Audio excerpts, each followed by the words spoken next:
Bonjour à tous, bienvenue sur notre chaîne YouTube Christian You Speak.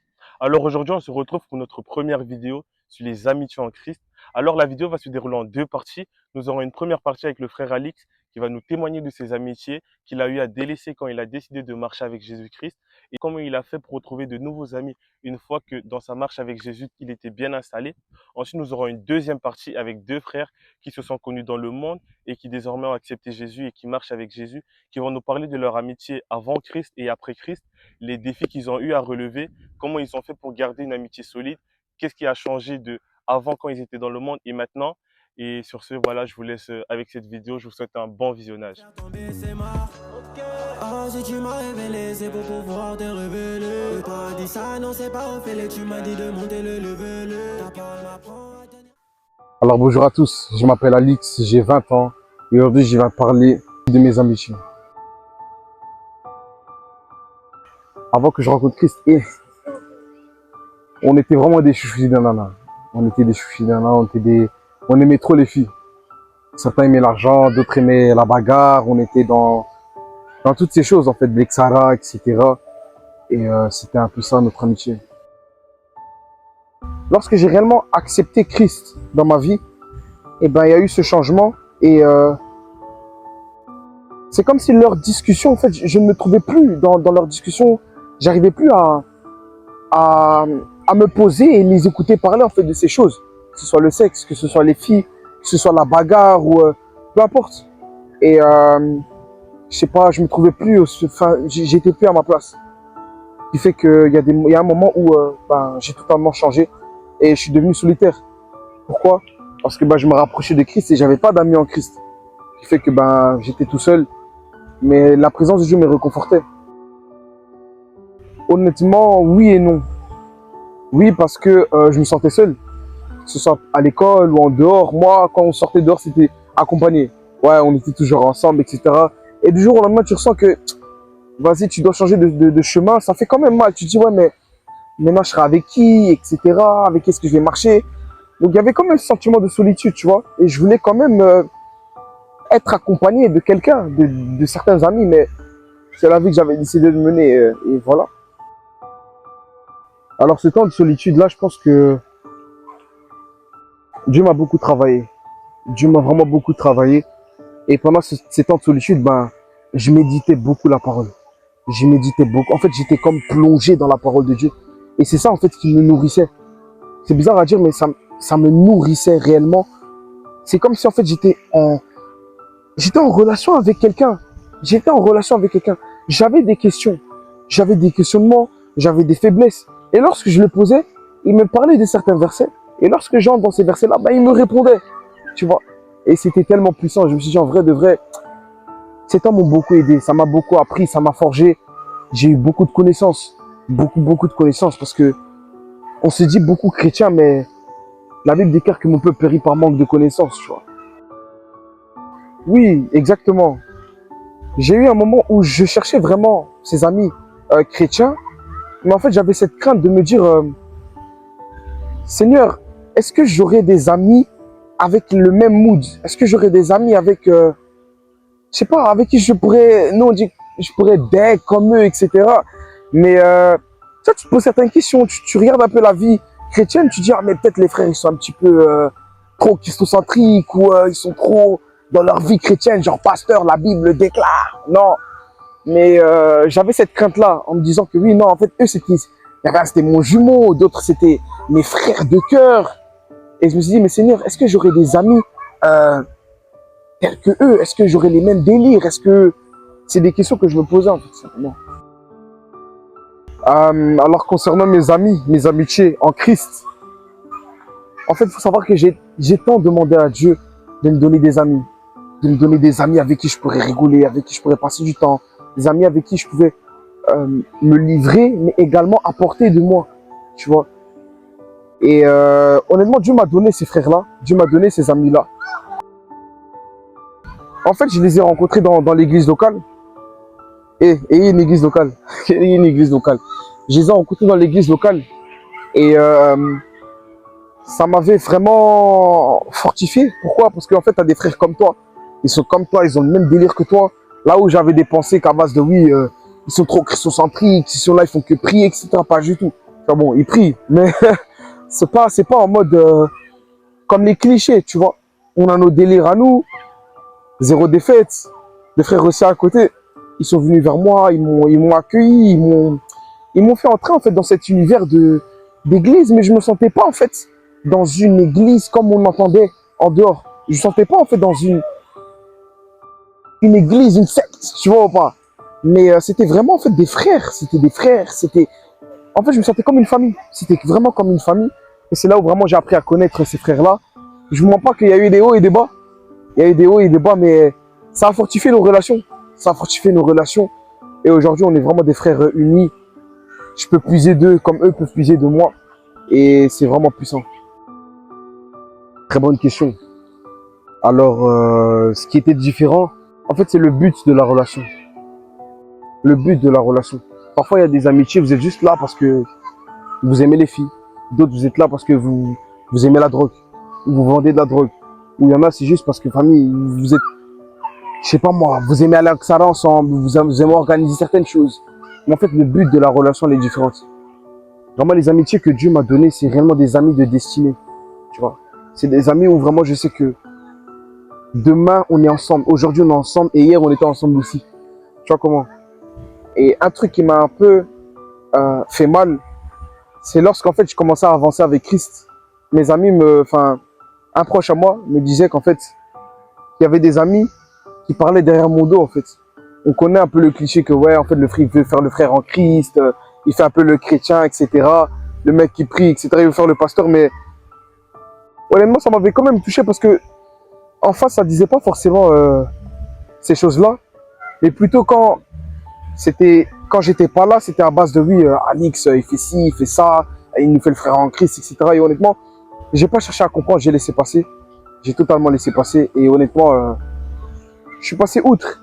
Ça m'avait touché, mais j'ai quand même continué ma route. Mais il y a beaucoup de ces amis-là qui aujourd'hui, en fait, m'ont demandé, Alix, comment t'as fait? Comment t'as fait? Genre après, ça fait genre 5 ans que maintenant je suis en Christ. Et après 4, 5 ans, 3 ans, en fait, les gens, en fait, la vie avance. Tu vois, la vie avance, les gens grandissent. Et ils voient qu'en vérité, cette vie-là qu'on vivait, ben, c'était pas forcément ce qu'ils voulaient, tu vois.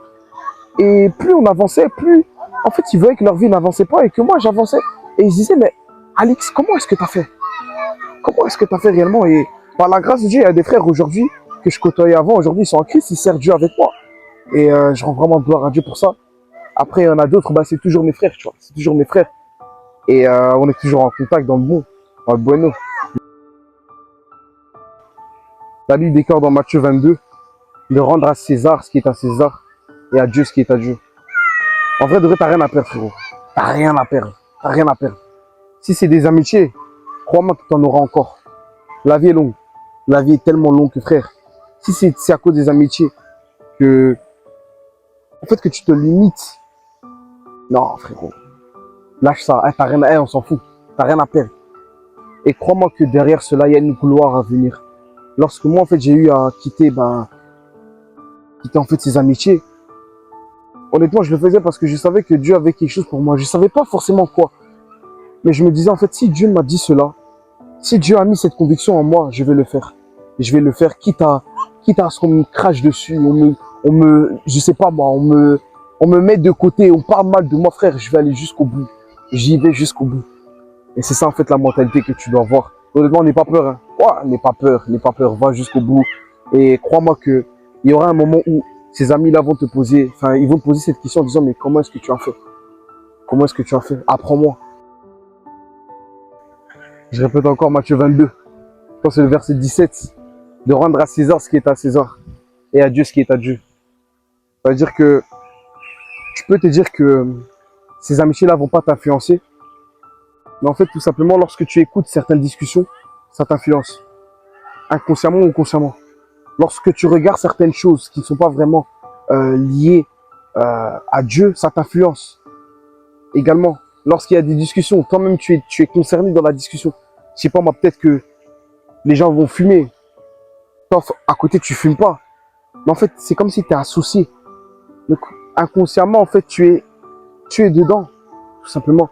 Ce que je te conseillerais, en fait, c'est de tu peux rester en contact avec eux. Il n'y a pas de galère. Sans quoi tu peux les gagner demain, tu vois. Ils peuvent venir à Christ. Mais je trouve que c'est pas forcément une chose à faire. Il faut que tu grandisses aussi dans ta foi. Et je pense que Dieu a prévu des personnes aussi dans ta vie afin que tu puisses grandir. Simplement. Là, j'aurais dit de inverser dans Jacques, hein. Demander la sagesse.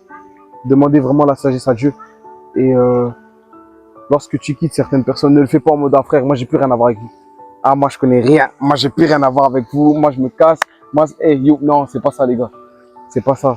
Lorsque tu veux en fait quitter ce genre de personnes, et je dis pas qu'ils le prendront bien.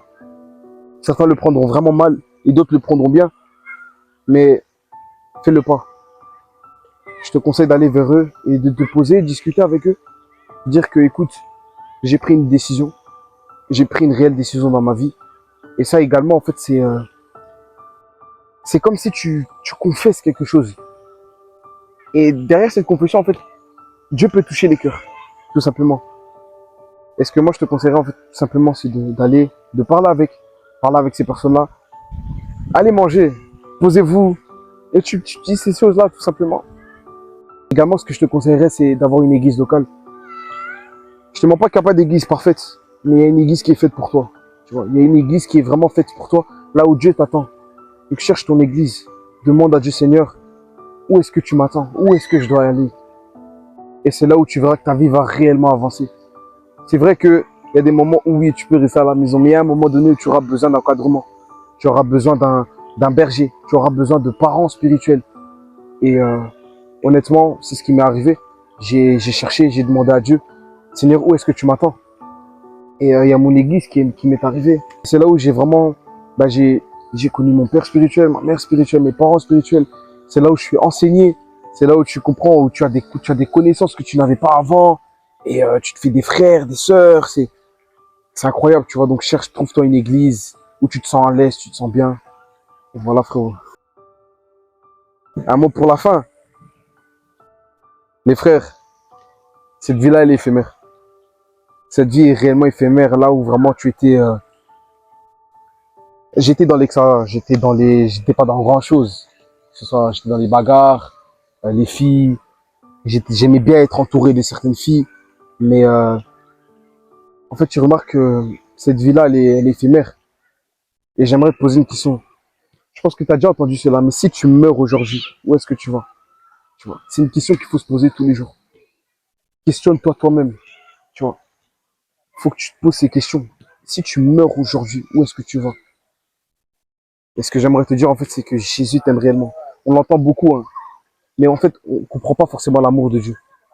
Même aujourd'hui, je pense que l'amour de Dieu, on ne l'a pas encore totalement vécu. Donc Jésus t'aime, frérot, et sache qu'il a un projet pour toi, pour ta vie, à vous tous. S'il te plaît.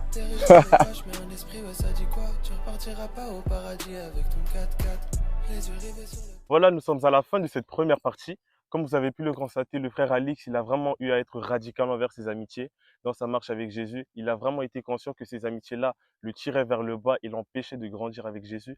Et vraiment, je pense que nous devons vraiment s'inspirer de cela, du fait d'être radical, de croire en Jésus. Aujourd'hui, nous pouvons constater que dans ses amitiés, il se porte vraiment bien, qu'il a pu rencontrer des frères qui l'ont vraiment aidé, qui le soutiennent, et des frères de destinée tout simplement avec qui il s'est vraiment lié d'amitié. Maintenant, nous allons passer à notre deuxième partie avec notre frère Santiago et notre frère Adriano, qui se sont connus dans le monde et qui vont nous parler de leur amitié.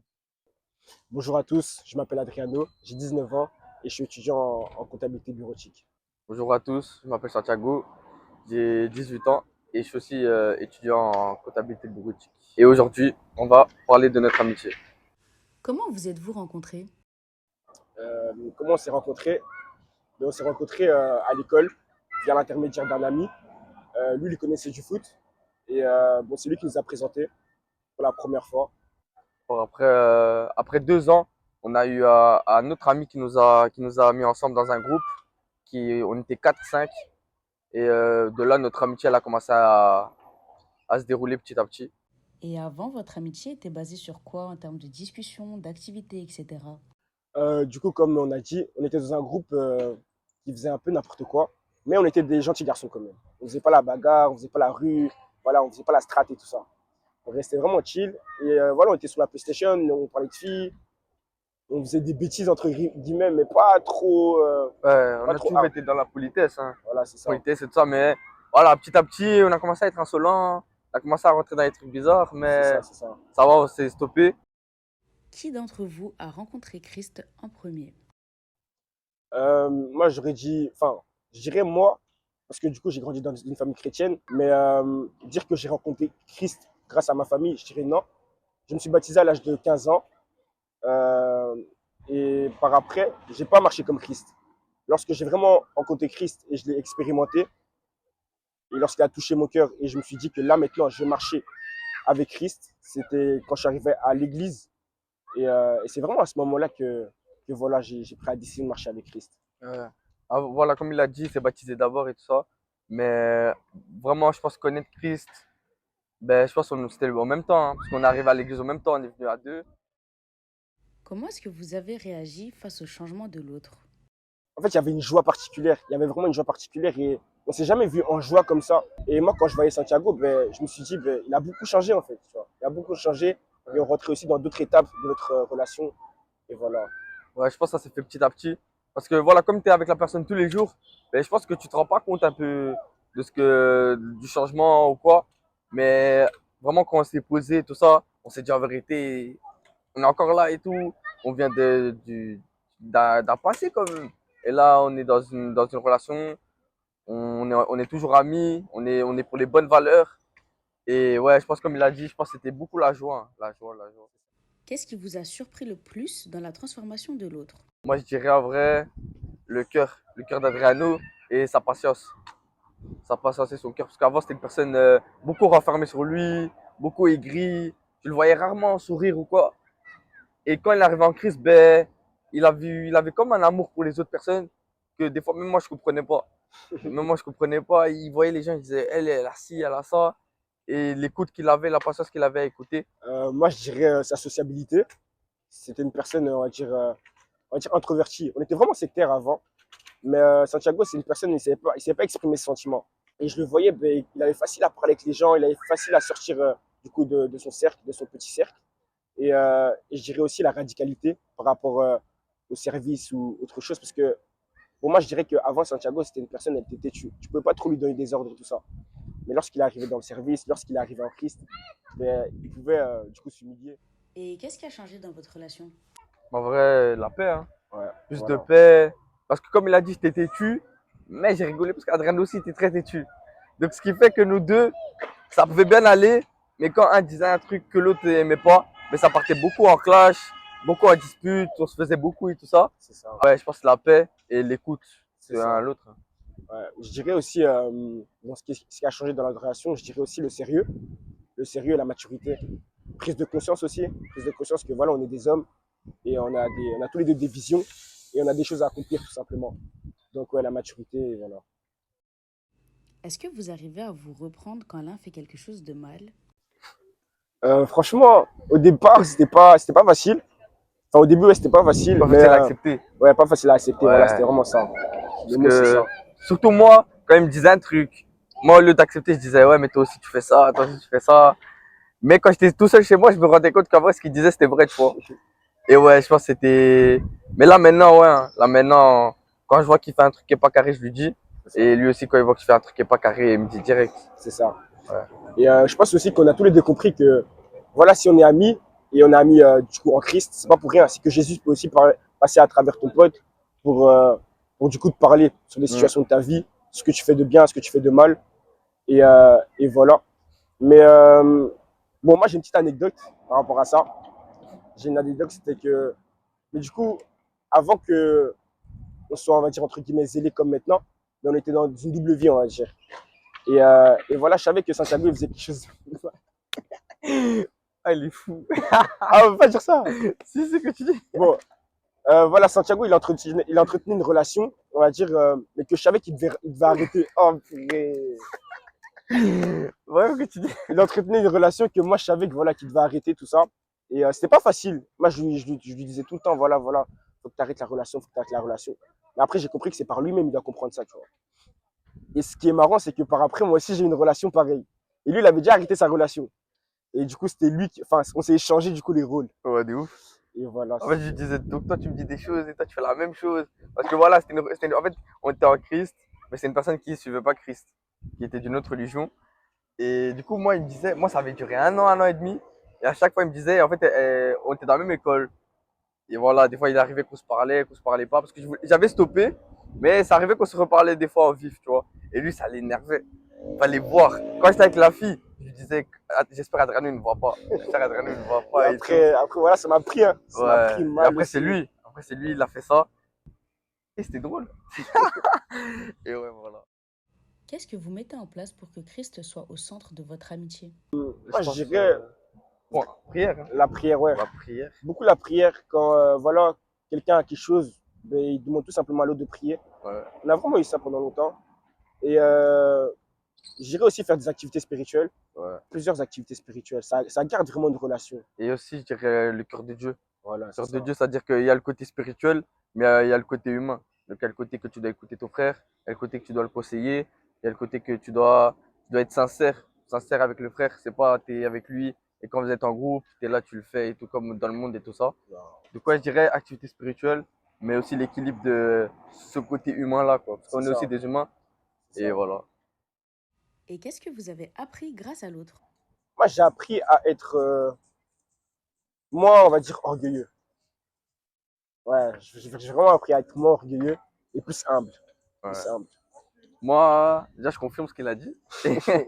Et moi, vraiment, moins têtu. Moins têtu. Et plus radical. Adriano, c'est quelqu'un de très radical. Et il m'a ramené cette radicalité-là. Et ouais. C'est finguin. C'est finguin. Mais ça, les gens ne peuvent pas comprendre. C'est finguin, ça veut dire c'est fini. C'est finguin. C'est finguin. Le duo. Ici, la famille. Merci mon bro, t'as fait le bon au moment où je recherchais un frère. Si t'étais pas là il y a longtemps, j'aurais dit les voler ou m'acheter un fer. Comme vous avez pu le constater, nous arrivons à la fin de cette vidéo. J'espère qu'elle vous aura plu, qu'elle vous aura édifié. Les amitiés en Christ sont vraiment importantes dans la vie d'un chrétien. À travers, par exemple, le témoignage du frère Alix, nous avons vu que lorsque nous devons renoncer, il faut vraiment renoncer. Même si ce sont des amitiés qui nous contiennent vraiment à cœur, il faut vraiment être radical tout simplement parce que voilà, Dieu il nous réserve de meilleures choses.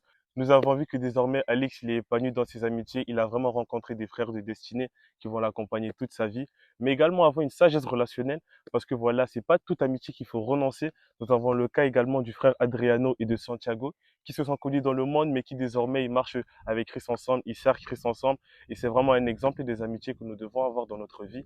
Alors, j'encourage un frère, une sœur qui ne croyait pas aux amitiés. Je t'encourage vraiment à croire en cela, parce que voilà, le verset psaume nous le rappelle. Il est important, il est agréable pour des frères de demeurer ensemble. Les amitiés viennent vraiment de Christ, mais c'est pas toute amitié qui vient de Christ tout simplement. J'espère que vous aurez aimé la vidéo. Je vous invite vraiment à liker, à partager, parce que si elle vous a édifié, pour en édifier un autre. Et voilà, on se retrouve à très très vite pour une nouvelle vidéo.